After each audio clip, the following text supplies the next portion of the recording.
Olá! O Congresso tem até o dia 24 de março para votar a medida provisória que garante o 13º salário para o Bolsa Família. Na comissão especial criada para discutir o tema aqui no Congresso, a decisão dos parlamentares foi de que o governo deve passar a pagar o 13º todos os anos, e não só para quem recebe o Bolsa Família, mas também para aqueles do benefício de prestação continuada. Este é o programa Argumento, eu sou Ângela Brandão, nosso entrevistado, o senador Ciro Nogueira. Senador, o senhor é membro dessa comissão que está discutindo o tema e chegou até a apresentar no final do ano um projeto pedindo exatamente a mesma coisa, transformar em permanente o benefício que a medida provisória mantinha só para 2019. Obrigada. Por quê? Bem, é verdade. Nós estamos trabalhando em duas frentes. Primeiro, na comissão, nós tivemos o sucesso de aprovar isso por unanimidade na comissão, corrigindo uma distorção histórica que nós temos no nosso país, que é a única categoria que não recebeu o direito que é de qualquer cidadão, que é o 13º, é justamente as pessoas que mais precisam. São os idosos e as pessoas que têm deficiência, né? Então, acho que você precisa ter uma ideia, caro telespectador, o presidiário que está preso tem direito ao Bolsa Presidiário, o 13º. Você imagina essa distorção. Então, nós estamos lutando para que isso ocorra. Tivemos uma conquista enorme e agradecemos ao presidente Bolsonaro pela questão do 13º para o Bolsa Família, mas nós temos que tornar isso definitivo. Isso não pode ficar à mercê da boa vontade dos governantes, né? Todo ano o governo pode dizer, não vamos pagar esse ano ou vamos pagar. As pessoas têm que ter sua programação, é um direito, essa questão do 13º, isso foi instituído por Getúlio Vargas, é um direito do cidadão. Então, eu acho que mais do que correto essas pessoas receberem esse benefício. Mas o governo, até por questões financeiras, está tentando evitar esse pagamento. Então, está lutando para que essa medida provisória caduque, né, nessa data. Então, nós, prevendo isso, entramos na Câmara dos Deputados, através da deputada Iracema Portela, e aqui no Senado, através do senador Ciro, com um projeto que estão tramitando, que aí não tem problema de caducar. São projetos que eu tenho certeza que nós vamos conseguir aprovar para dar esse benefício e corrigir essa distorção para o nosso povo. Senador, você está dizendo que o próprio governo está contrário à aprovação da medida provisória? E o que acontece se ela caducar? E vai ter que ter, esse benefício já foi pago, porque a medida provisória diz respeito apenas 2019. A 2019. Então não vai ter efeito nenhum. Não tem como pedir de volta o dinheiro. Exatamente. Então, na prática, o governo quer evitar que seja pago, não é porque o presidente não queira pagar, também não é isso. É para a questão financeira, a economia, os tecnocratas da economia não vê motivo para ser pago isso. Mas é um absurdo, não. É justamente as pessoas que mais precisam, que são os idosos, as pessoas que cuidam dos idosos e, imagine, cuidar dos deficientes.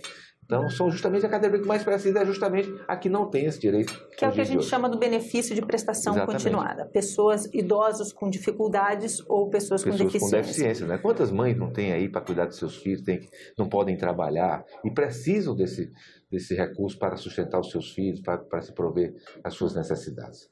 Pela medida provisória, da forma como foi aprovada na comissão, esse benefício seria distribuído de que maneira? Sempre em dezembro? Sempre em dezembro, no pagamento do 13º, como as outras categorias, certo? Eu não acredito que possa existir algum cidadão no país ou qualquer governante que ache que essas pessoas não merecem. Então, é um valor significativo. Acho que o país que aprovou uma reforma da Previdência que economizou mais de 800 bilhões de reais, pode se gastar aí 6, 7 bilhões para pagar. Se tem uma coisa que é justa no nosso país, é que essas pessoas passem a receber esse benefício como todas as categorias no nosso país.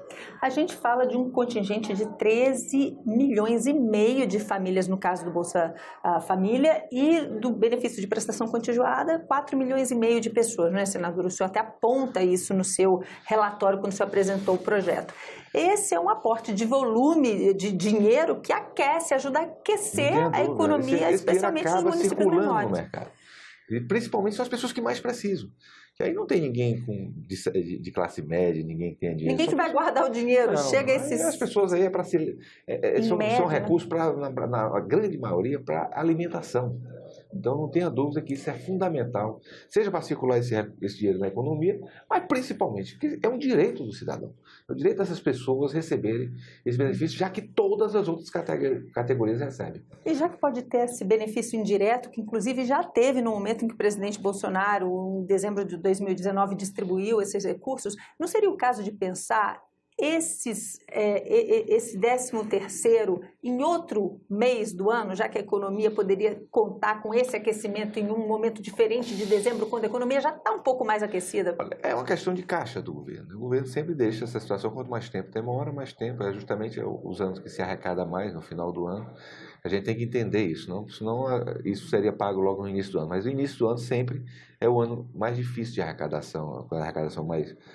hora que está mais justa. Então não é fácil isso, né? Mas que seja pago, né? Como todas as categorias até o final do ano.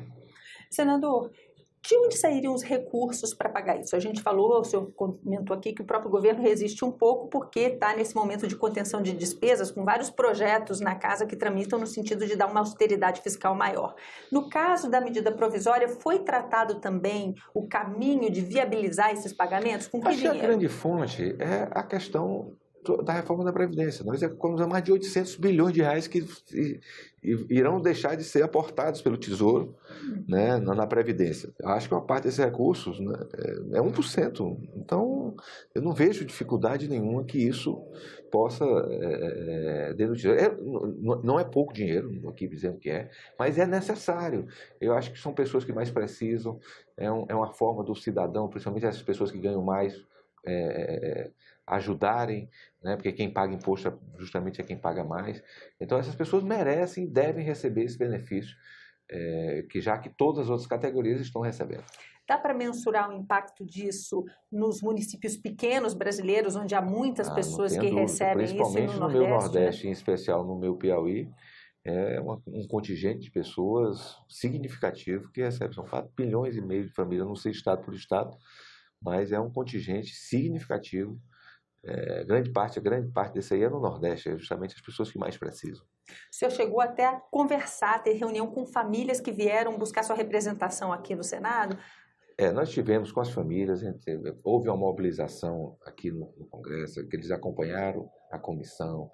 Tive já com o ministro Paulo Guedes, com o então ministro Osmar Terra, na época. Tentei marcar com o próprio presidente da República para levar esse pleito. O presidente Davi Alcolumbre chegou a fazer os cálculos, ele é favorável, o presidente Rodrigo Maia também. Então, existe uma mobilização e uma pressão muito grande. É uma bandeira dos progressistas de todo o país. Eu, como presidente do partido, coloquei isso. O partido como um todo abraçou essa bandeira, votou por unanimidade lá na comissão. Então, é uma situação que a gente está tendo uma mobilização e uma aceitação muito grande na sociedade para que a gente conquiste isso. Independente do interesse do governo, essa matéria, essa medida provisória deve ser aprovada como veio da comissão especial? Vamos tentar. O governo tem um poder muito grande de obstruir para que a medida provisória caduque. Por isso que nós vamos correr com a questão dos projetos que estão na Câmara e no Senado, caso isso venha a cabo, porque nós temos até o final do ano para aprovar isso. E aí, nesse caso, o senhor apresentou paralelamente com a deputada, ela na Câmara e o senhor no Senado, esses projetos teriam chance de virar lei até o final do ano? Essa é a nossa expectativa, né? Nós vamos fazer de tudo para que esse projeto tramitem o mais rapidamente possível. Senador, chegou uma pergunta aqui de um dos internautas que nos acompanha ao vivo pelo Facebook, o César Bezerra Júlia Lindalva. Diz: o problema é que dando direito sem cobrar uma obrigação é também injusto com quem contribui para poder ter aquele direito. Ou seja, ela está falando aqui que dá um direito a mais e ela não vê as obrigações dessas pessoas. Vou dar um exemplo. O presidiário contribuiu com o quê? E recebe o 13º. Você acha que é mais justo uma pessoa que cuida de seu filho, que não tem recurso para isso? O Estado tem que prover isso. Nós temos um país que tem que cuidar das pessoas que não ganham, né? Se for só nessa sua expectativa, não tinha Bolsa Família, não tinha nada. Lógico que o ideal é que as pessoas tivessem proventos, tivessem rendimentos que não necessitassem. Mas e a gente que conhece bem a realidade, essas pessoas precisam, é mais do que justo que elas recebam. E agora, Rosivaldo Santos também faz uma manifestação, no caso até apoiando o senhor, não preciso de Bolsa Família, mas é bom para quem precisa, é de grande ajuda, da forma como estava sendo distribuída, que não dava para ser, porque até morto recebia a Bolsa. Falando aí de denúncias que ocorreram... Isso aí é um absurdo, acho que tem que ser punido, tem que ser bem, tem que haver um critério todo. Esse tipo de programas assistenciais tem que ser o mais rígido possível para evitar fraude. E eu acho que o grande problema hoje do país é que a gente tem que buscar que essas pessoas saiam desses programas. Buscar que, é lógico, as pessoas do BPC e dos idosos são mais difíceis, né, de sair desses programas. Mas, principalmente o Bolsa Família, nós temos que criar emprego e renda no nosso país, capacitar para que as pessoas possam sair desses programas assistenciais. Bom, senador, muito obrigada por esse programa. A você também, e especialmente esses internautas que participaram, César e Rosivaldo, também obrigada pela atenção. A você que nos acompanha pela TV Senado, também muito obrigada por essa conversa. Eu sou Ângela Brandão e este foi o programa Argumento com o senador Ciro Nogueira sobre o 13º salário para quem recebe Bolsa Família e benefício de prestação continuada, uma medida provisória em discussão hoje aqui no Senado. Se você quiser rever este programa ou outros da TV Senado, já sabe que pode entrar na nossa página senado.leg.br/TV ou mesmo acompanhar o mesmo programa pelo YouTube no nosso canal lá da TV Senado. Você também pode ligar para a gente pelo número 0800 61 22 11. A ligação é gratuita de qualquer lugar do Brasil. Se você não viu esse programa ao vivo, vai lá e segue a gente no Facebook. Da próxima vez, você pode fazer como esses internautas e perguntar ao vivo para o senador enquanto a gente grava. Tchau, até a próxima.